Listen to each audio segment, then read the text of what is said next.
오시시하신 주 내 아버지여 늘 함께 계시니 두려움에 그 사랑 편찮고 날 지키시며 어제나 오늘이 한결같네.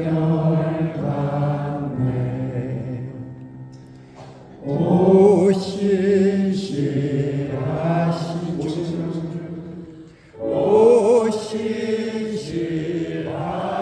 주 날마다 자비를 베푸시며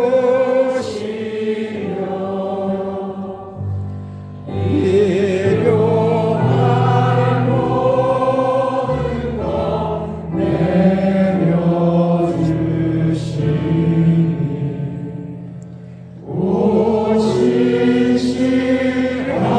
오시시하신 주 나의 구주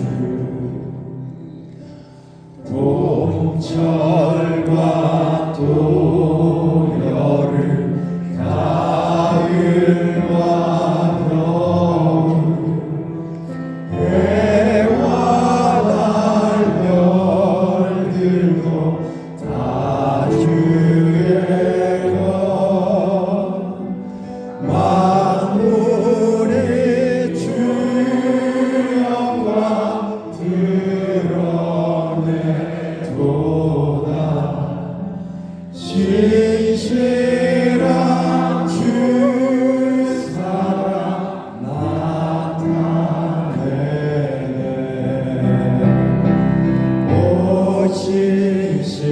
오시시하신 주 오시시하신 주 날마다 자비를 베푸시며 일용할 모든 것 내려주시니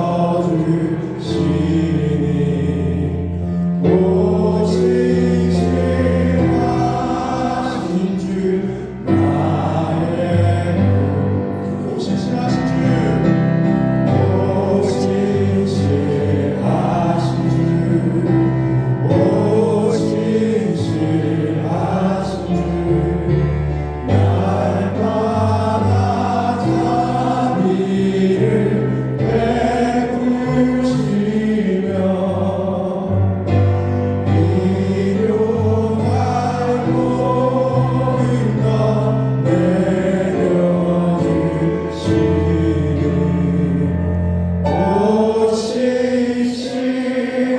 오시시하신 주 나의 구주.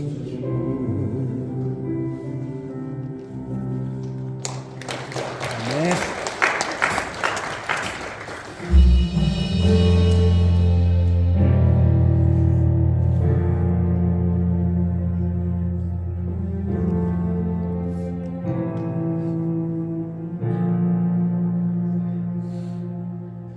우리 주는 위대하여 능력이 많으시도다.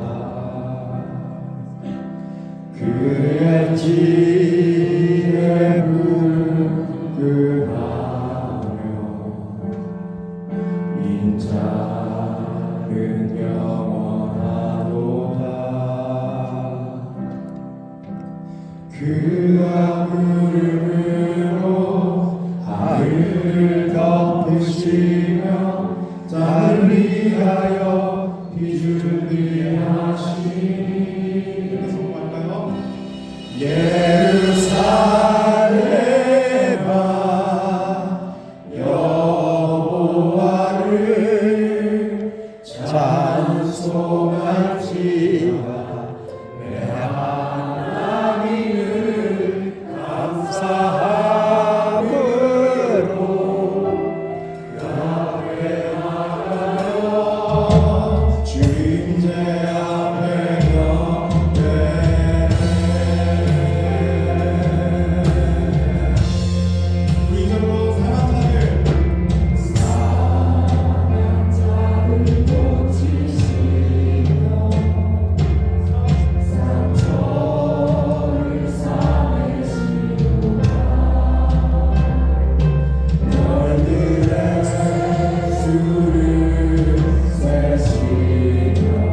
받아주소서. 나를 돌아가신 주 날 받아주소서. 그 죄에 빠져 영죽을 나를 피 흘렸으니 주 형상대로 빚으사 날 받아주소서. 내 모습이 내로 주 받아주소서.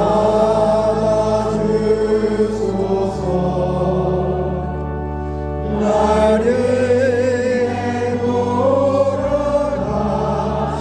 주 날 받아주소서. 내 힘과 멸심 약하여 늘 깨어지기 쉬우니 주의 이름으로 구원해 날 받아주소서.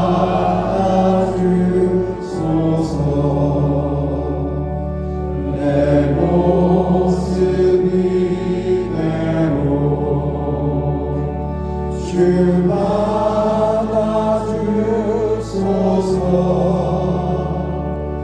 나를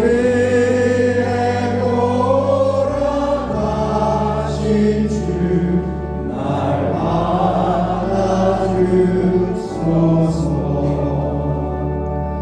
내 주님 서신 발 앞에 나 꿇어 끓였으니 그 크신 역사 이루되 날 받아주소서.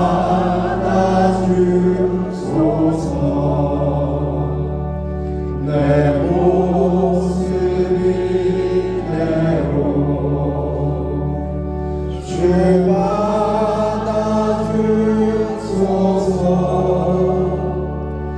나를 돌아가신 주 날 받아주소서.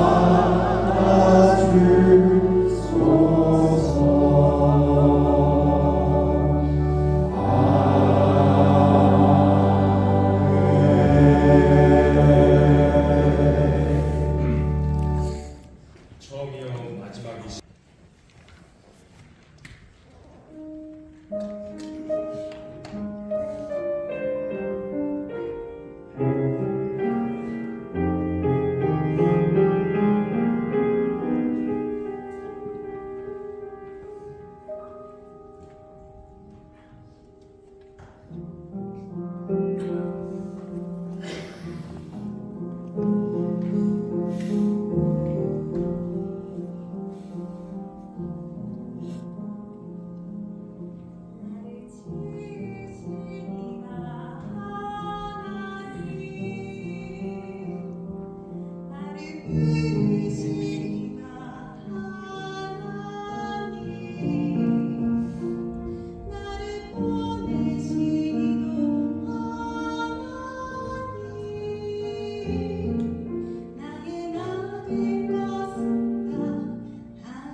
봉독하겠습니다. 누가복음 17장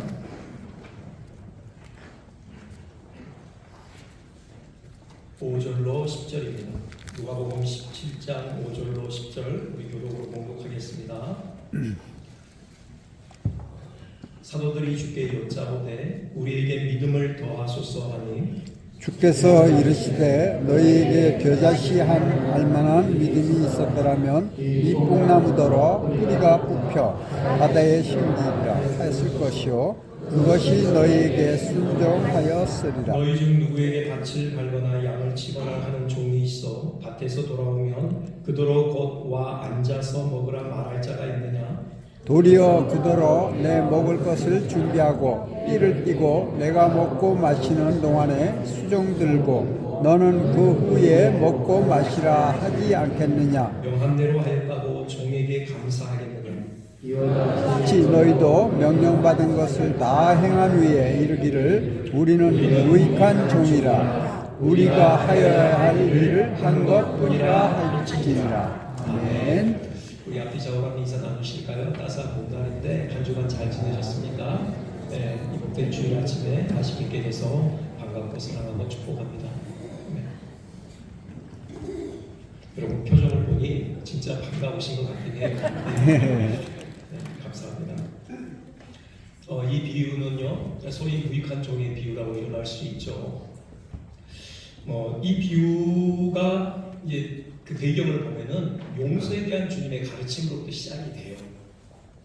하루에 형제가 7번이라도 네게 잘못을 하고 또 와서 회개하면은 7번이라도 용서해라 이렇게 말씀을 하시거든요. 그게 4절 말씀인데요. 우리가 70번씩 7번이라도 용서해라 이 말씀은 이렇게 알고 있어요. 근데 하루에 7번이라도 용서해라 이 말씀은 또 새롭게 들려요. 생각해 보면은 같은 날에 같은 사람이 내게 똑같은 잘못을 7번을 한다. 여러분 그걸 용서하는 게 쉽지는 않을 것 같다라는 생각이 들거든요. 더더군다나 제자들에게는 이 말씀이 충격이 되었던 게 랍비들의 가르침에 의하면요 최대한 용서할 수 있는 그 횟수는 3번입니다. 3번까지는 용서할 수 있어요. 그 이상은 아니라는 거죠. 근데 하루에 7번이라도 용서해라 주님이 이렇게 말씀하신 게 충격이었겠죠. 그래서 그들이 주님께 요청을 해요. 5절에 보면요 우리에게 믿음을 더하소서 그러죠. 제자들 생각은 그런 거였죠. 하루에 7번이라도 용서할 수 있으려면 그만한 믿음이 필요하겠다. 우리에게는 아직 그만한 믿음이 없다. 주여 우리에게 믿음을 더하소서 이렇게 간구를 한 거죠. 거기에 대한 답변으로 주님께서 이 무익한 종의 비유를 말씀하신 것이에요. 무슨 의미이겠습니까? 하루에 7번이라도 형제를 용서할 수 있는 그 참 믿음이 어떤 믿음인 줄 아느냐? 나는 무익한 종입니다. 진정으로 그 고백을 토해내는 믿음이다. 너희들에게 그 믿음이 필요하다. 지금 이런 말씀인 것 같아요. 한번 이 내용을 살펴보면서 우리에게 주시는 교훈 생각하겠습니다. 먼저요, 주님께서 우리를 종으로 비유하신다는 점 우리는 주목해 봐야 해요. 이 비유 외에도 사실 주님께서 주님과 우리와의 관계를 종과 주인의 관계로 빗대어 표현하시는 대목은 많이 있습니다. 근데 중요한 것은요, 이게 단지 비유적인 표현일 뿐만이 아니라 주님과 우리와의 관계의 실제를 고스란히 반영하는 거라는 거죠. 곧 실제로 주님께서 우리의 주인이셔요. 그리고 우리는 주님의 종인 것입니다. 어떻게 그러하냐? 이중으로 그래요. 주님께서 우리를 지으셨잖아요. 우리의 존재를 우리는 주님께 비치고 있습니다. 주님께서 우리를 창조하셨다는 면에서 주님은 우리의 정당하게 주인 되시고 우리는 종이고요. 그리고 또 주님께서 우리를 구속하셨거든요. 사실 주인 되신 주님을 반역하고 떠났죠. 죄와 사망의 종으로 팔렸어요. 우리 주님께서 거기서 우리를 사내신 것이에요. 엄청난 값을 치르셨죠. 주님의 생명의 값, 빚값을 치르셨습니다.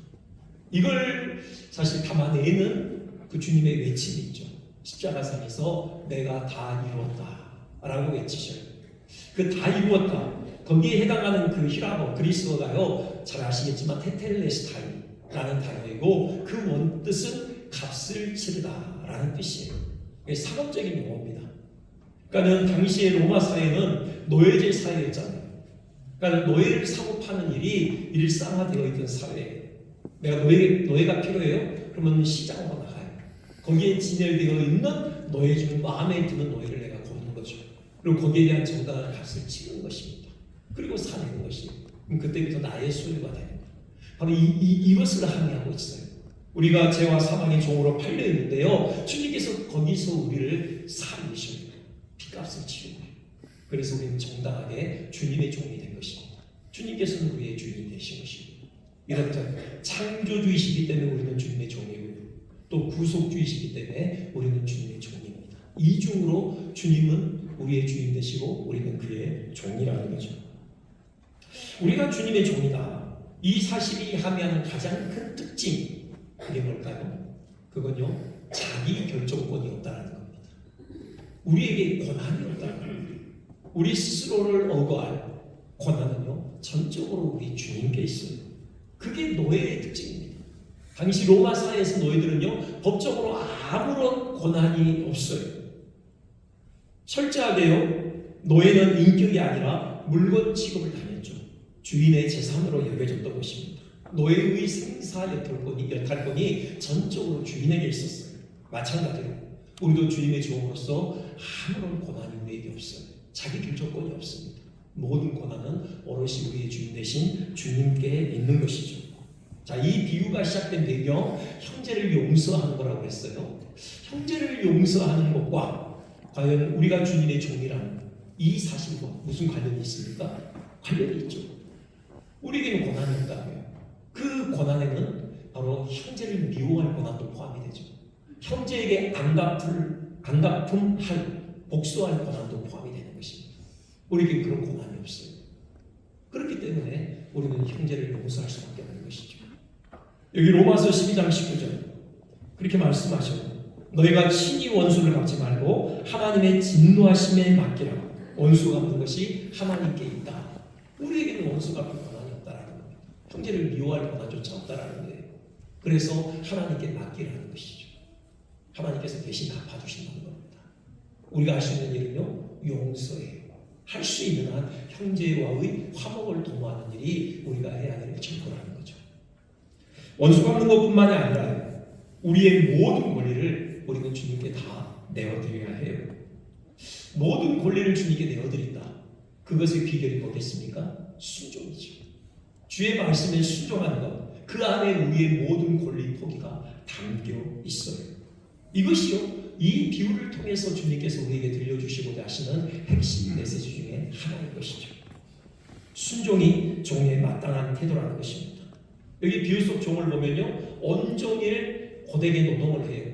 밭에 가서 밭을 갈고요, 또 들에 가서 양을 칩니다. 하루 종일 그렇게 고생하고 이제 해가 저물어 주인의 집에 돌아오죠. 여러분, 얼마나 그 몸과 마음이 고단하겠습니까? 또 허기가 잔뜩 졌을 거고요. 만약에 자유인이었다면 어떻게 합니까? 바로 저녁상에 앉는 거죠. 배불리 저녁을 먹고요, 또 여흥거리를 삼아서 휴식을 취하고 이제 잠자리에 드는 거. 이것이 이 사람에게 주어진 이제 남은 일상이 되겠죠. 근데 이 종은요, 그러지를 못해요. 어떻게 합니까? 주인의 저녁상을 차리죠.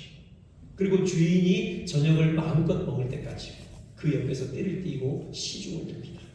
그리고 나서 주인이 먹다 남은 거, 그걸로 이제 끼니를 때우는 거죠. 왜 그렇게 하죠? 왜 이 종이 하루 종일 고단하게 밭에서 일하는 겁니까? 종이기 때문에 그래요.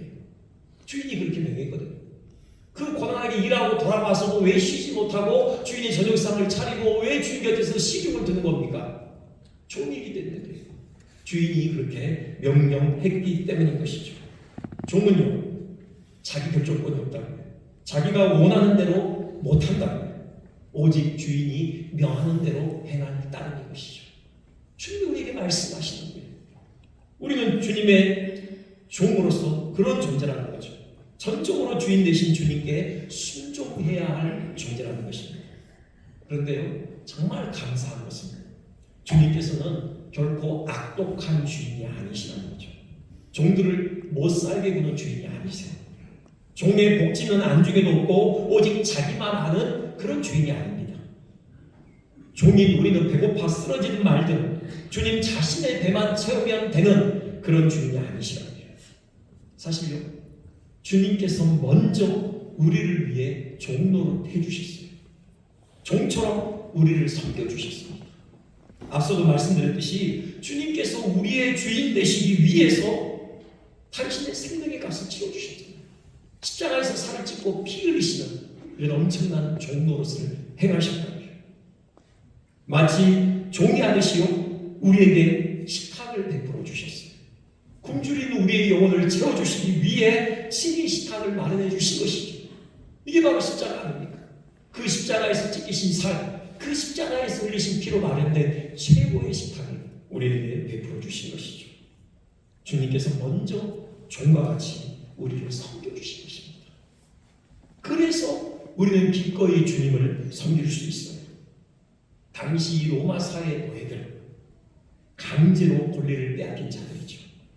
전쟁에서 패해서 전쟁 포로로 잡혀왔든지 어쩌다 보니 빚을 져서 자기 몸이 노예로 팔렸든지 그들은요 강제로 모든 고난을 박탈당한 자들이었습니다. 우리는 달라요. 주님의 종으로서 우리는 그 로마 사회 노예들과 달라요. 뭐가요? 우리는 강제가 아니라 자원에서 주님께 우리의 고난을 포기해 드리는 자들입니다. 주님께서 먼저 우리를 위해 종로를 해주신 그 은혜를 알기 우리는 기쁜 마음으로 주님께 종로를 하는 것이죠. 그 멕시코에 있는 쿠이페텍 인디언 그리고 체르탈 인디언 부족이 있다고 해요. 이제 그들에게 선교사들이 찾아가서 복음을 전했고요. 열매가 있었습니다. 교회가 세워졌어요. 이제 한 번은 선교사님이 이제 그 교회에서 설교를 하는데 예를 먹어요. 그 설교의 주제가 믿음이었거든요. 근데 이제 그 내용 중에 믿음은 곧 순종입니다. 이제 이 명제를 전달해야 되겠는데 이걸 전달할 방법이 없는 거예요. 왜냐하면요, 그 부족어에는 믿음과 순종이 분리되어 않아요. 믿음이 곧 순종이에요. 같아요, 단어가. 믿음이라는 단어 안에 순종이 포함되어 있어요. 따로 순종이 있지 않아요. 그러니 믿음이 곧 순종입니다. 이 말이 곧 믿음은 곧 믿음입니다. 이렇게 되는 거예요. 예를 먹죠. 설교가 다 끝나고요. 이제 그 부족민 성도들에게 이제 이렇게 하소연을 해요. 하면 어떻게 당신들의 언어에는 순종이라는 단어가 따로 없습니까? 어떻게 믿음이라는 단어와 순종이라는 단어가 똑같죠? 그러자 그 부족민들이 선교사님, 아니 어떻게 믿음과 순종이 다를 수 있습니까? 믿으면 순종하게 되지 않습니까? 순종한다는 것은 믿음을 나타내는 것이 아닙니까? 오히려 이렇게 반문을 하더라는 거죠. 맞아요. 정말 주님께서 우리의 주인이시라 우리를 지으셨기 때문에 또 우리를 구속하셨기 때문에 그 일을 위하여서 주님께서 친히 종로로 태주신 그 주님임을 우리가 믿는다. 우리는 그 주님께 모든 권리를 기꺼이 포기해 드리는 거죠. 그리고 그 주님의 말씀에 전적으로 순종하게 되고 있는 것입니다. 믿음은 곧 순종입니다. 여러분 그런 복된 주님의 종들을 되시길 주님의 이름으로 부탁드립니다. 아멘. 두 번째로요. 이 비유를 통해서 우리는 주님 앞에서 아무런 권리를 주장할 수 없는 주님의 종들일 뿐만이 아니라 동시에 아무 공로를 내세울 수 없는 무익한 종이다. 우리는 이 사실을 확인하게 되죠. 무익한 종이에요. 먼저 구원에 있어서 그렇죠. 구원에 있어서 우리는 주님 앞에 내세울 공로가 아무것도 없습니다. 우리의 구원은 전적으로 주님의 은혜의 일이에요. 많은 근거 들 수 있지만요. 하나만 들어보겠습니다. 선택이에요. 분명히 하나님께서 우리를 구원하신 것은 오늘 우리가 예수를 믿고 이 구원의 여정에 들어서게 된 것은 하나님께서 우리를 선택하셨기 때문에 그래요. 언제요? 창세 전에. 그게 에베소서 말씀이죠. 창세 전에 그리스도 안에서 우리를 택하셨다고 해요. 창세 전이면 우리가 태어나기 전이잖아요. 곧 우리가 아무것도 하기 전입니다. 전적으로 우리의 선택은 하나님의 주권적인 은혜다. 그 사실을 분명하게 드러내는 거죠. 그래서 바울은요 에베소서에서 이렇게 이어가요. 그 기쁘신 뜻대로 우리를 예정하사 그렇죠. 하나님의 기쁘신 뜻에 의해서 우리가 하나님의 자녀로 선택되어졌다는 거죠. 그러니 우리 구원에 있어서 우리는 공로를 내세울 수가 없는 것이죠. 사실은 우리 자신을 정직하게 들다 보면은 우리는 그렇게 고백하지 않을 수 없어요. 여러분 죄의 핵심이 뭐예요? 자기 중심성이죠. 철저하게 이기적인 그 성향입니다. 여전히 우리 안에 뿌리 깊이 남아있잖아요. 여러분 우리 주님께서 종로로 해주셨는데 그 십자가에서 온갖 수치와 모욕과 조롱을 다 받으시고 자존심을 구겨가면서 우리를 구원해 주십니다. 우리는 주님을 위해서 조금이라도 우리 자존심이 구겨지는 그 순간 여러분 기쁘게 감내하고 계십니까? 우리의 자존심이 조금이라도 구겨진다면 여러분 그 상황을 참기가 참 힘든 우리의 모습을 보게 되죠. 우리는 죄인이에요. 한 주간 우리 마음에 버려뒀던 일들, 우리 머릿속에 자리했던 생각들 하나님께서요 여기 스크린에 그대로 비추신다. 이 자리에 남아 계실 분이 몇 분이나 계실까요? 한 분이라도 계실까요?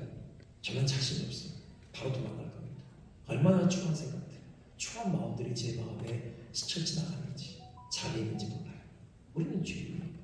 그런 죄인들을 주권적으로 하나님께서 하나님의 자녀로 택하시고 우리를 구원해 주신 것이죠. 구원에 있어서 아무것도 내세울 것이 없는 우리는 무익한 죄인입니다. 사역에 있어서도 마찬가지예요. 우리는 사역에 있어서도요 이 사명의 길에 있어서도 아무런 공로가 없어요. 사실 여러분 성경을 보면은 하나님께서 이 사명자들을 불러내시는데 정말 꼭 그 사람이 필요해서 부르신 것 같은 그런 대목들이 있어요. 그 사람이 아니면 안 될 것 같아서 하나님이 그 사람을 간절하게 부르시는 그런 장면들을 우리도 봐요. 모세를 부르실 때 그렇잖아요. 고렙산에서 출애굽의 대장정을 시작하기 위해서 모세를 애굽으로 보내시는데 정말 간절하게 그를 보내시고 모세가 뭐 한 방에 가나요? 아멘 하고 바로 애굽으로 발걸음을 돌리지 않잖아요. 항상 거절에 다른 사람 보내시죠. 저는 아니에요. 뭔가 착각하신 것 같은데요. 다른 사람 보내시니까 그러니까요. 그렇게 계속 하나님께 거절하죠. 하나님은 또 그래도 아니야. 네가 가야 돼. 네가 가야 돼. 계속 또 그렇게 권면하십니다. 마침내 모세를 항복시키시죠.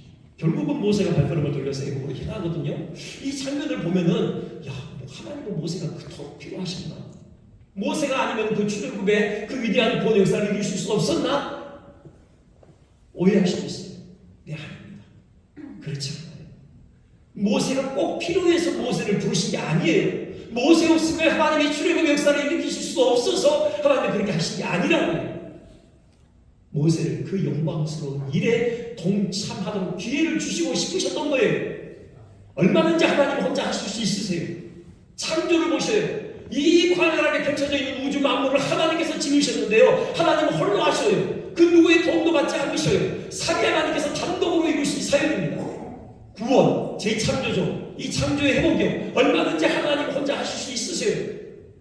그럼에도 불구하고 하나님의 백성인 우리를 이 영광스러운 일에 동참시키시기를 원하십니다. 우리에게 기회를 주시기를 원하시는 거죠.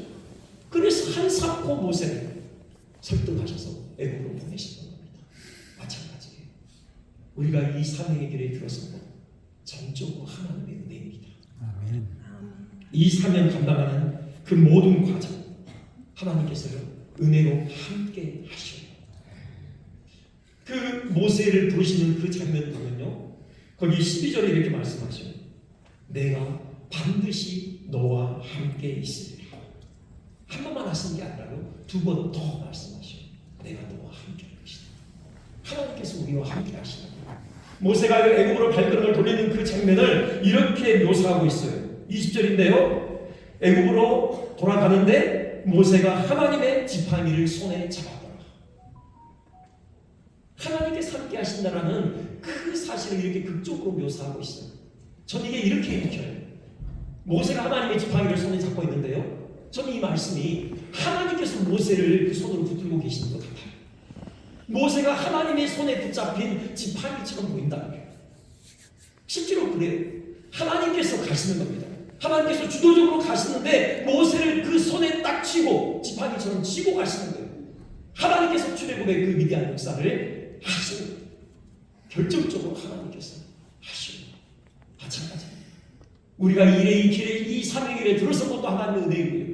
이 사명의 길을 걸어가는 과정 내내 하나님께서 우리와 함께 하시고 무슨 일이 일어났어요? 하나님께서 하신 일이에요. 하나님께서 그 일을 하시도록 우리에게 공감을 주셨고 물질을 주셨고 시간을 주셨고요. 심지어는 열정까지 주신 겁니다. 열정도 우리에게서 나온 게 아니에요. 하나님께서 우리에게 부어주신 은혜예요. 바울이 이것을 알았어요.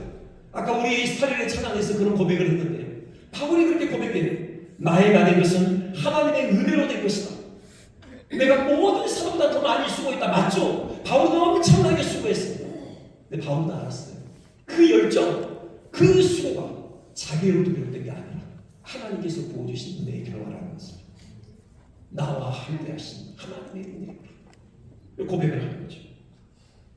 우리는 아무 공로를 내세우지 않아야 하는 것입니다. 여러분, 이런 이야기가 있어요. 황해도 재령에 소지한 동북교회에서요, 정찬유 장로님 계셨어요.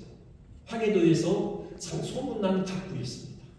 그분이 이제 자기 집이 헐거했거든요. 신식으로 바꿔야 되겠다 하고 이제 건축자들을 마당에 막 쌓았습니다.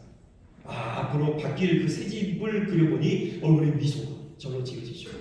내일 날 밝으면 바로 시작하겠다 하고 그날 잠이 들었어요. 근데 꿈에서 한 사람이 나타나더라고요. 한쪽 방향을 손가락으로 가리키더니 이렇게 얘기해요. 저기 동쪽을 봐라. 허물어진 교회 다니고 있지 않느냐. 내가 깜짝 놀라서 깼어요. 그 머릿속에 선명하게 들어오는 하나의 상이 있는데 자기가 다니고 있는 동부교회, 허름하고 낡은 그 교회의 모습이 떠오르는 거예요. 내가 참 잘못했구나.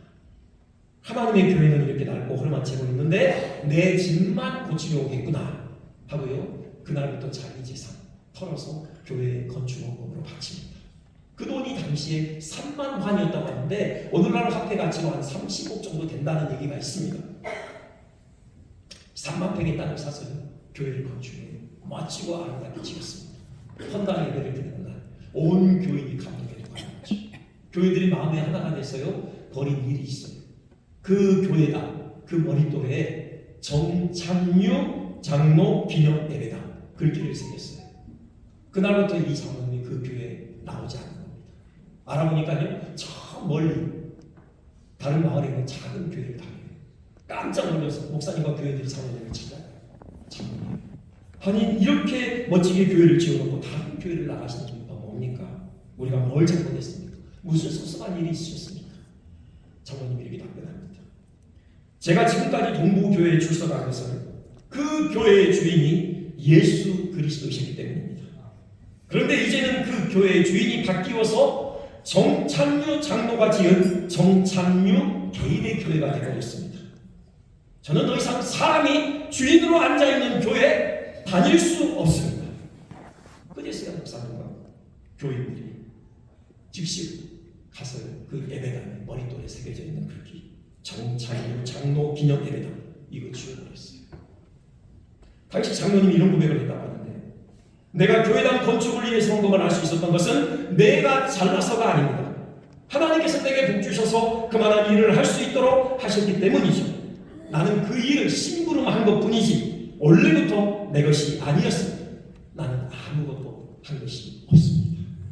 이게 바로 주님께서 이 비유를 통해서 우리에게 요구하시는, 기대하시는, 나는 무익한 종입니다.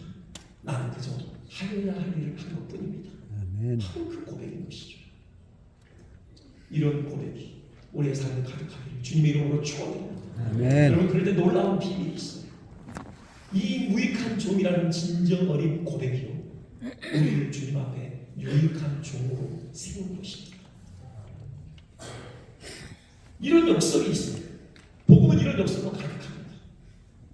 우리를 죽음에 넘길 때요, 우리는 살아납니다. 우리를 낮출 때 우리는 높아집니다. 우리가 고난의 자리에 들어갈 때 어느덧 우리는 영광의 자리에 이르게 돼요. 마찬가지로 우리가 스스로를 무익한 종이라 여길 때 우리는 주님 앞에 유익한 종이 되는 것입니다. 아멘. 우리 주님께서 그런 겸손한 자를 들어 사용하시거든요. 여러분, 성경에 이런 일은 너무나도 많아요. 솔로몬 보십시오. 그가 처음에는 그가 왕이 앉았을 때 겸손으로 시작해요. 그가 주님께 그렇게 기도하죠. 종은 작은 아이입니다.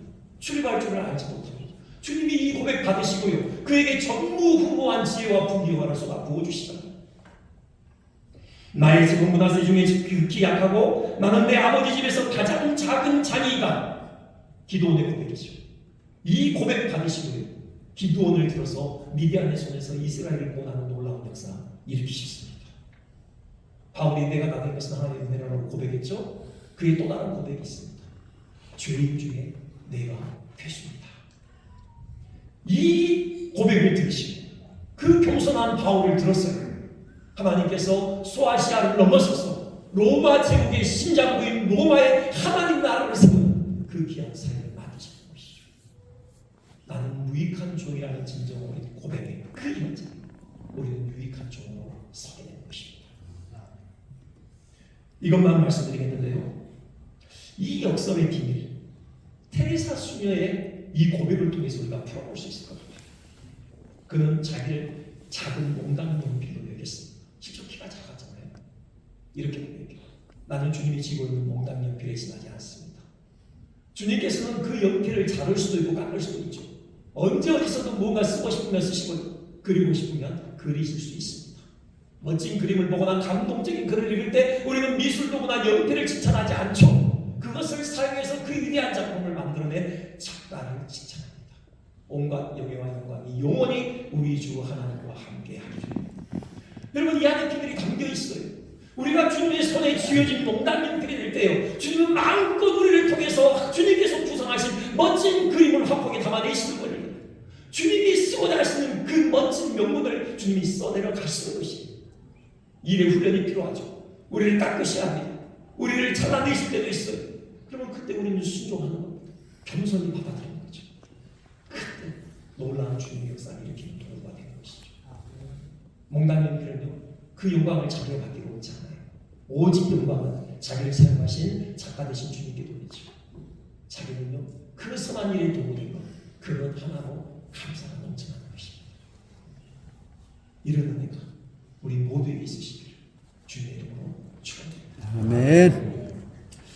우리 이 시간 우리 영상, 우리 준비된 영상이 있는데요. 그거 보면서 혹시 1차 때 작정 못하시거나 아직도 마음에 또 하나님께서